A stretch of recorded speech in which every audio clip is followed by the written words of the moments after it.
Hello mga mi! For today's mini vlog nga pala ay ang first birthday celebration ng aking pamangkin.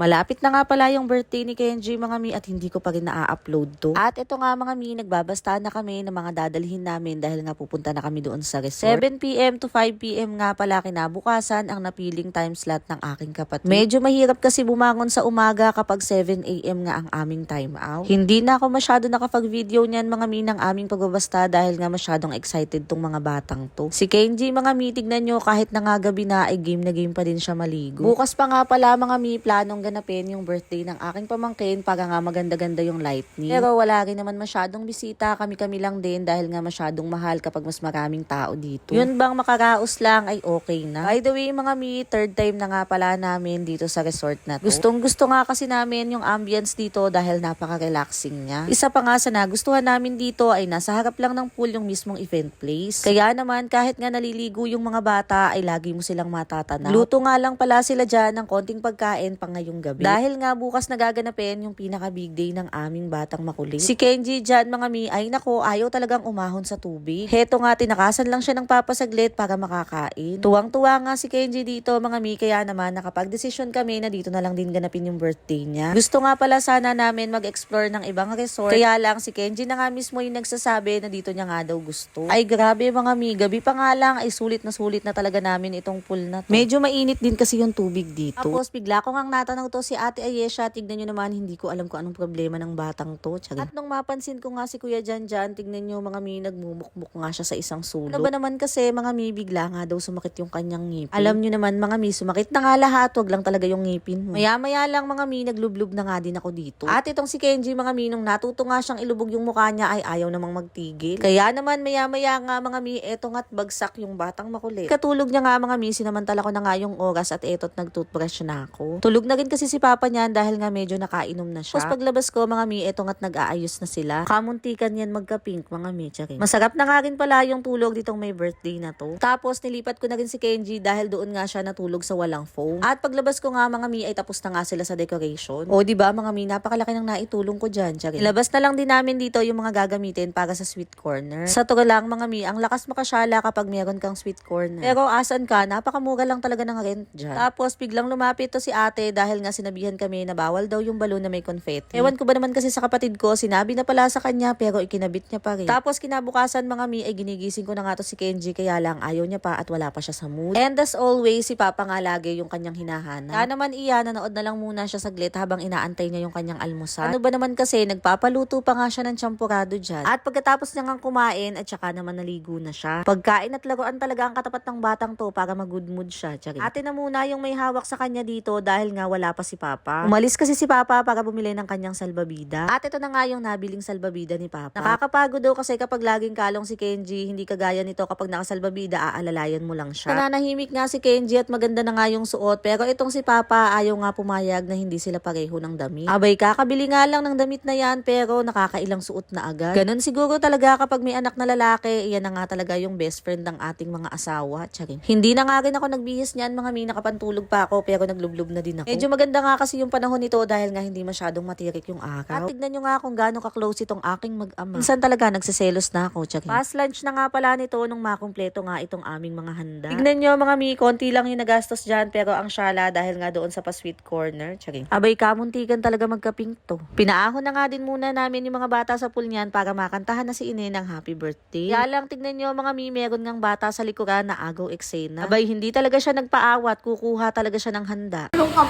6, 7, 8. Happy birthday, Ine! Katapos kantahan dyan si Ine, mga mi, ay nagsikain na nga kami. At thank you nga kay Lord dahil nga nakaraos na ang birthday ng aking pamangkin.